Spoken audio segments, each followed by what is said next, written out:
Welcome. My name is Craig Otto. I'm with GOBI LLC, and I'm going to be your personal mentor on the principles of operational excellence. This presentation is one of the most important parts of Lean, and it's important because you learn why is Lean important. Why, if I'm a business, this presentation will show you why it's important to even have a transformation, why it's important to have your employees focus on improvement.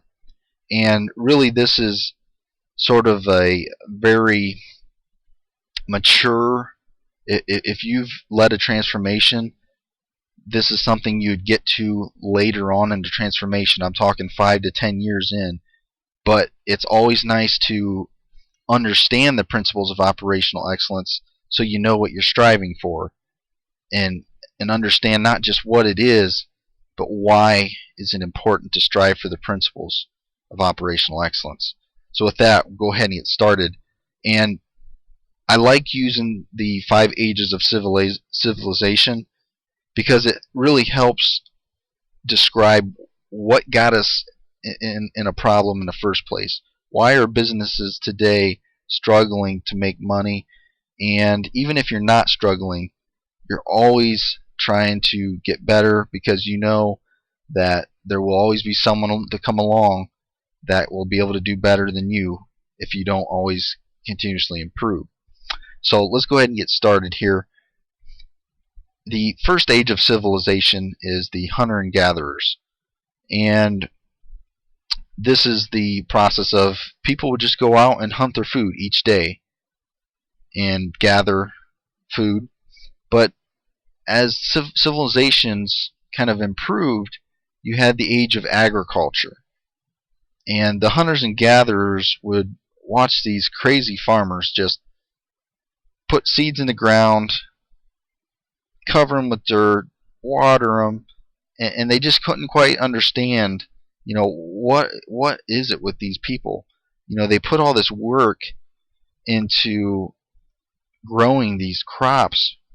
They couldn't quite understand it, but at the end, when you reap what you sow, the hunters and gatherers started to realize, man, maybe this farming stuff isn't so bad, because the productivity increased so much from being a hunter and gatherer into the agricultural age. They produce 50 times more in agriculture than hunters and gatherers. And some of the principles and character ethic that was created from farming is tremendous. Farming creates integrity because you have to put first things first. It creates maturity because you need the ability to be patient. And it creates abundance mentality in that when you produce your crops, there's more than enough for everyone. So in a way, the agricultural age was very good for culture, for us as people. Now, the third age is the industrial age, and this was also very good because the industrial age was able to outproduce the agricultural age 50 times again. It had 50 times more productivity, which is why America grew so fast, is because we were producing for the world. And there was a problem with this, though, however, in that it created something called the personality ethic, where we got so consumed with technology and the way new industrial things worked that we started treating people like things because we treated everything else like things. And just look at the accounting model. A computer is an asset to an organization, but people are expenses. That's a problem. People are your greatest resource and greatest asset, yet in our accounting model created from the industrial age, we treat them as things. And this is the problem. It gives us the thought that we can manipulate people just like we can manipulate things, and we can deceive them. And it's more about the image that we create with people than actually caring for them. So you can see what this leads to is low trust. It's no wonder unions started during this age because of this personality ethic. We treat people poorly because we treated them like things. And that is the biggest reason why we need lean manufacturing, why we need continuous improvement and cultural transformation. We've got to get out of this mentality of personality ethic. And we need to get into the next age, which is the knowledge worker age. And we've already been into it now for a little over 20 years. 1989 marks the time that we've actually went into the knowledge worker age. There's just so many businesses yet, though, that haven't made that leap. When I say knowledge worker age, that's where you become principle based. These principles of excellence that are universal, meaning they apply to everything, not just manufacturing. They apply to doctors' offices, banks, education, everything. They're also timeless.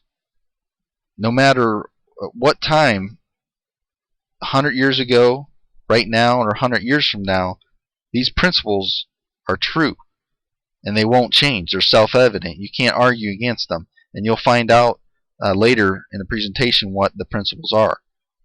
So the knowledge worker age strives to be principle-based.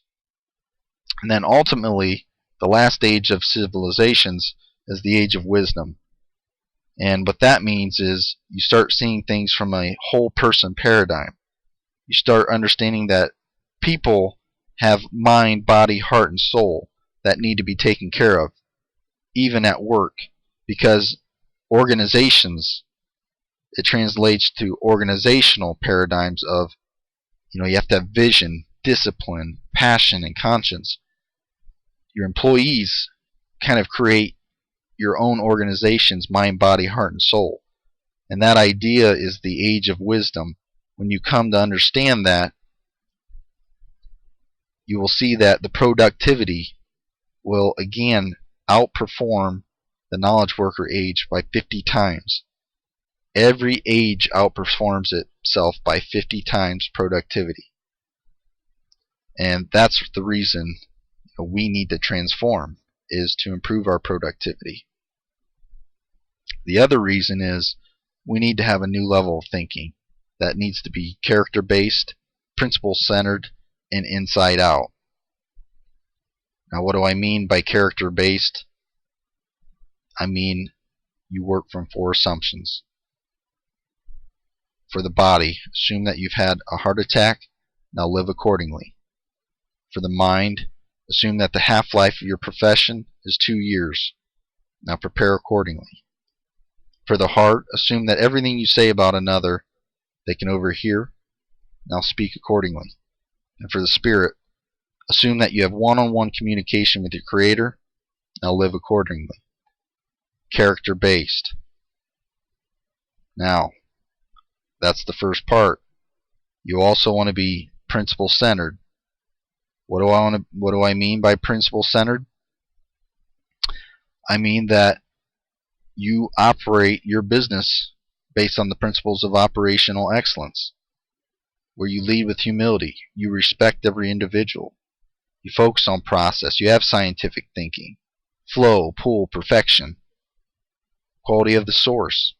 You have a constancy of people, or a constancy of purpose that your people strive for. It's systemic in thinking, and ultimately you create value for your customer, which creates results for your business. And lastly, inside-out approach. You have to understand that to get operational excellence, you have to transform yourself before you transform others. And there is no exceptions. You have to take responsibility to transform yourself so that your vision, people can see that vision. And you have to show people that you have integrity. You have the ability to make a commitment and stick to it. And once you do those 3 things, now you can start working with people because you show them respect. You show them understanding. And when they feel that respect and understanding, now they can work with you creatively. and you get that cooperation. And then lastly, you self-renewal. You always look to get better. You look to better yourself. That's the inside-out approach. So these guiding principles, as you can see, they start with individual focus, and that will lead to organizational excellence. And those principal characteristics, they're timeless. They're universal. They apply to every business. They're self-evident. You can't argue against responsibility. You can't argue against integrity. It's self-evident. So, the 5 ages of civilization, we're shooting for the age of wisdom. And we want that transformation to be character-based, principle-centered, and inside-out.